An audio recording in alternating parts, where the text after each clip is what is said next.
Just a nice day down in the tunnels, just out here having a bit of a walk around. It's a bit dark down here, but whatever. Alright, we got ourselves one ghoul, two ghouls. Okay, that's pretty manageable.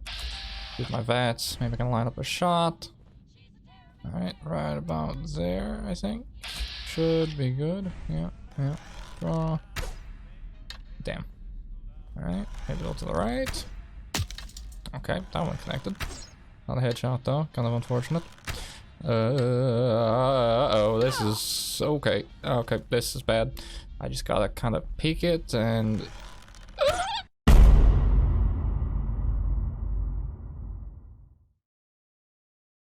How we doing, ladies and gentlemen? My name's Wolf, and welcome to the first of many, hopefully, variety pieces. I have been absolutely loving Fallout 4 Frost recently. I'm trying to kind of get back into playing single player stuff and just letting myself choose what I want to do. And I wanted to play some Fallout 4, so I decided to put together a Fallout 4 Frost mod list. And it's been the most fun I've had with gaming in a very, very long time. Because what ended up happening was about a year or so ago, or about 6 months ago-ish, all of my hard drive corrupted that had my Fallout 4 modded playthrough on it. So I kind of had to start from scratch. I lost my Fallout 4 and I lost my Skyrim at the exact same time, so I kind of had to rebuild both. I built most of my Skyrim playthrough and then kind of got bored of putting all the mods together. And so I decided to make a relatively quick Fallout 4 setup. And I decided, well, you know, instead of going whole hog into it and having to re-download everything, let's just throw together a Frost playthrough that should be relatively quick, should be 4 or 5 mods, and we're good to go. I'm now sitting at about 40 to 56, but that's, you know, to be expected, I'll be honest with you. So it started off very slim, and then I realized that Frost got updated. It got all this new fancy stuff, and you can tweak all the settings now, you can mess with everything. It's got quests, it's got companions, it's got hallucinations if you go mentally insane. It's got so many cool things, because the last time I played Frost was probably 2017, something like that. And it's so good now. It's incredible. I love it. Like, I have not played a version of Fallout where finding a chemistry station is like fucking Christmas.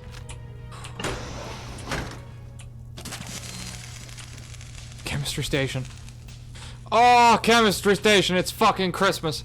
Oh my god, thank Christ.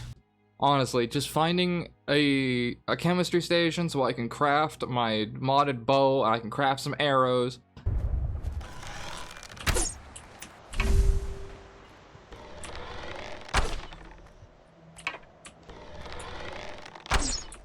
Oh my god, I just ducked my arrow. Oh, headshot.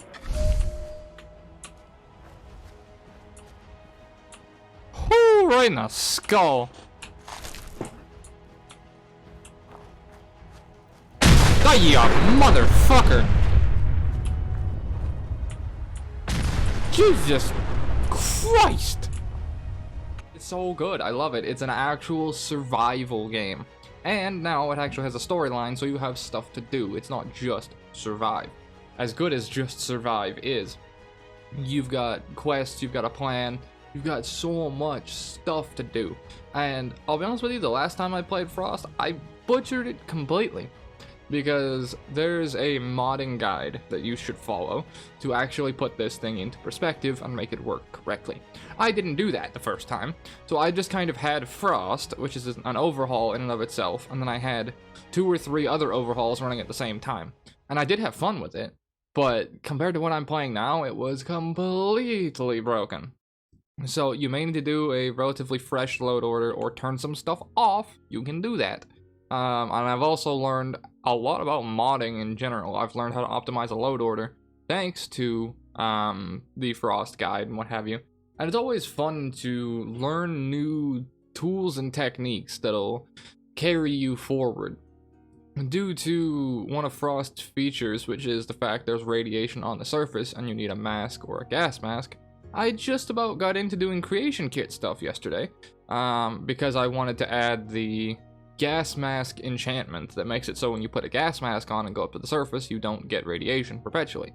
I wanted to put that on one of the modded outfits that I had.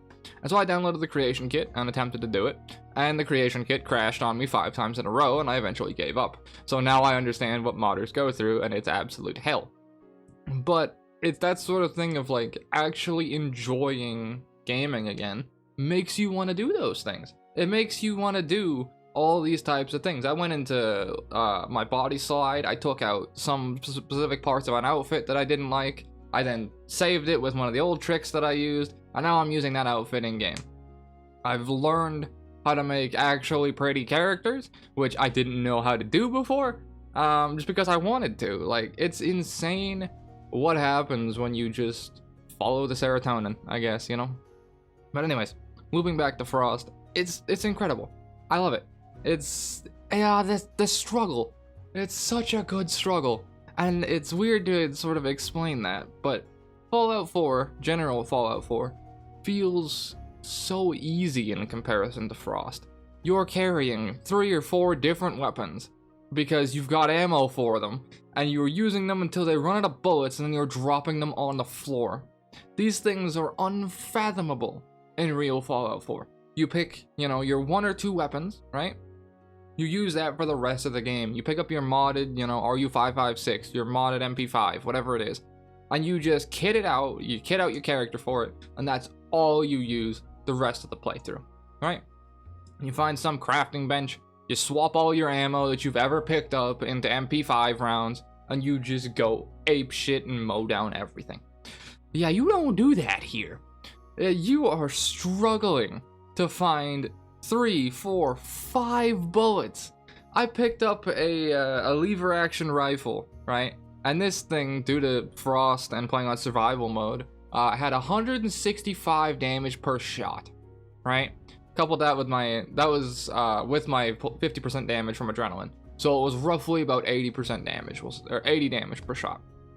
Well, no, it would be like 120 something math-wise, I think. But when you run into robots, I don't do any damage unless I use this specific weapon, because robots are armor plated, right? So in normal Fallout 4, that doesn't matter. Everything takes the same damage.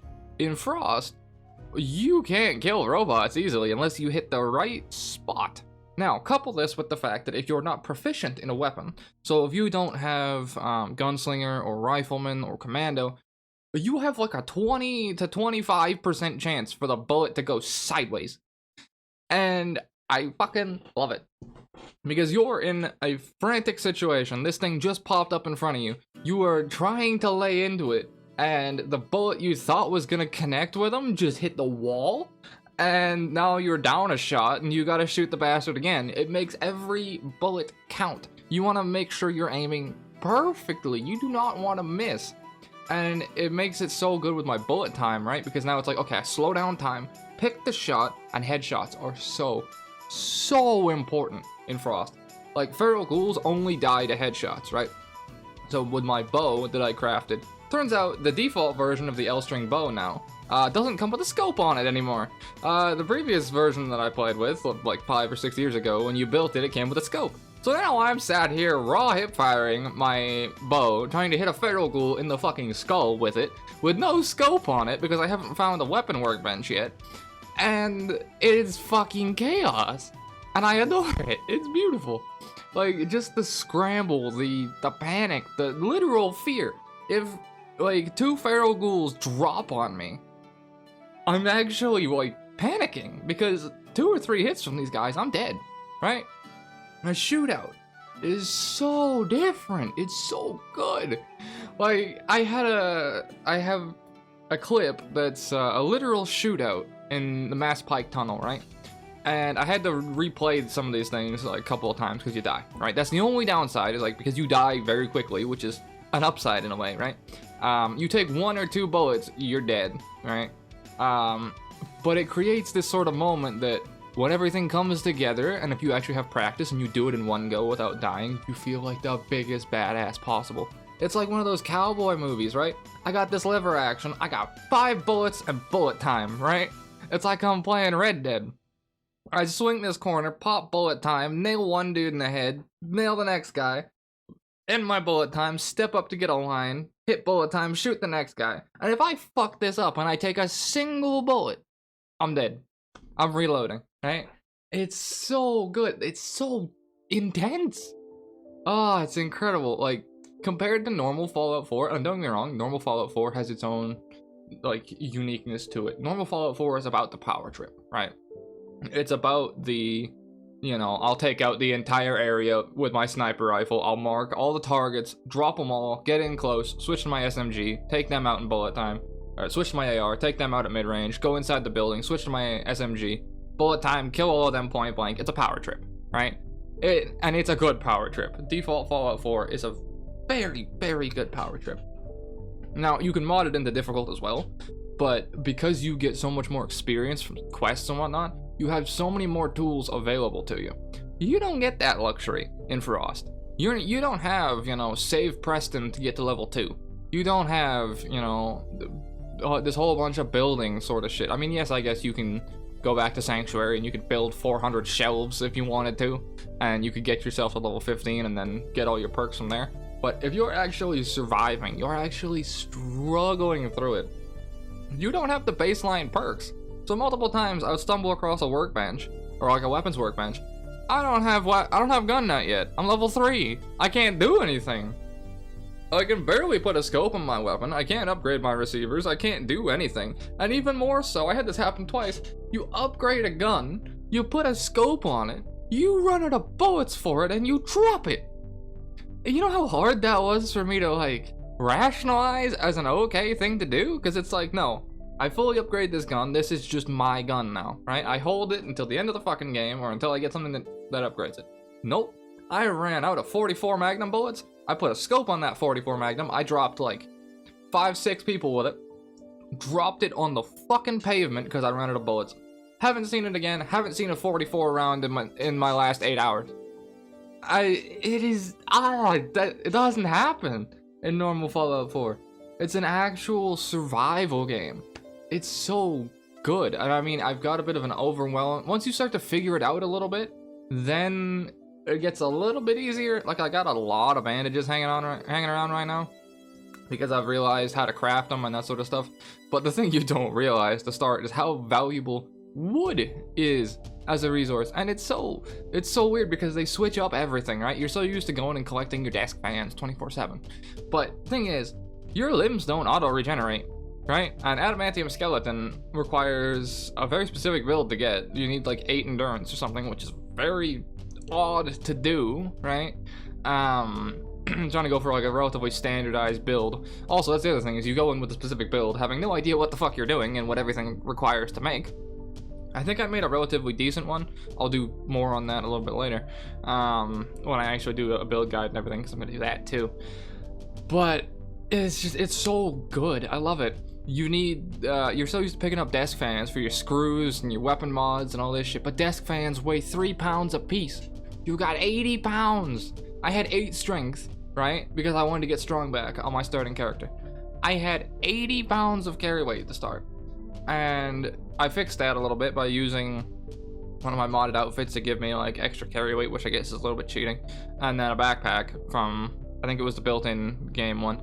Actually, I went to use the built-in game one, and it clipped, and when I was crouching, it like sent something through my screen, so I just used one of my other modded ones instead, and just swapped it out with console commands. Because you see, that's the cool thing about playing, about playing an RPG, or a game that you build through your own mods and whatnot. If you don't like something, you can just fucking change it. You can just disable it. And, how do I put it? The thing about competitive games like I used to play is there would always be some fucker in the back of your head, right? Going, oh my god, you know, why are you playing like that? You can't do that, or that's not going to teach you anything, or, you know, all this sort of thing. There's no point in using this one strategy because you're not learning the overall game, you know? Even though you're winning right now, you're going to hamper yourself at later difficulties and all that shit. None of that exists because you're playing a single-player RPG sandbox that you built yourself. You don't like something, you can just turn it off.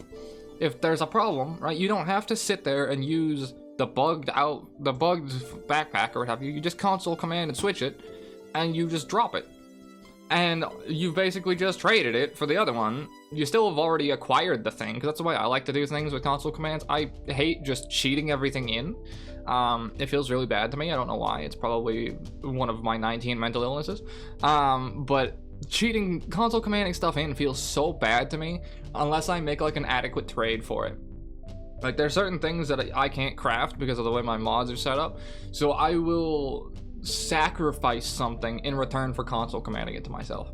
I used to do the same thing in Skyrim. It's like I would sacrifice, you know, 15 dragon bones or some shit to console command in my modded weapon or my modded armor or something, because it's the crafting cost for it. So I've adequately earned it in game, but I'm not cheating it in, even though I kind of have to. So yeah, but anyways, I just kind of wanted to tell you guys that Frost is spectacular now. Honestly, it is genuinely incredible, and I am absolutely adoring it. There's going to be some stuff coming for it. There's going to be a build guide for the setup that I run once I've sort of got a little bit more refined. A couple of modding things for just some basic stuff to get you started and get you having a good time in here. And yeah, I would highly suggest, if you haven't played Frost since it came out or you've taken a break from it, now is a very, very good time. You download Frost, you download all of its expansions, and you just get lost. And that is the most beautiful part. You get lost, and then all of a sudden there is 5 feral ghouls charging at you, and you're out of bullets. And that's Frost.